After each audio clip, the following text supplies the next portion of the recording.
In this video, I'm going to show you how to turn on Read Aloud on Google Play Books. To start, head over to your Google Play Books app. Once inside, tap on the Library option at the bottom of your screen to view all the books saved in your account. Remember, this feature only works on ebooks. Most books on Google Play Books are ebooks, so it usually works fine. But if you have uploaded a PDF of your own, this feature won't be available for those files. Next, simply tap on any of the ebooks from your library to open it.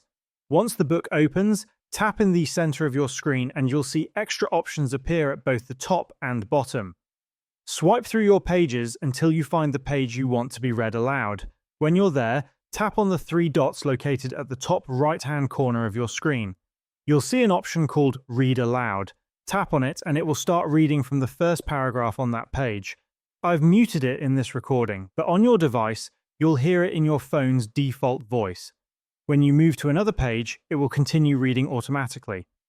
If you tap the center of the screen again, it will pause the reading. If you want to completely stop it, tap on the three dots again and select Stop Reading Aloud. It's important to remember that this feature always starts from the first paragraph on the page, not the first line. And the text will be read in your device's default voice, so it may sound different depending on your phone's settings. And that's how you can enable and use the Read Aloud feature in Google Play Books.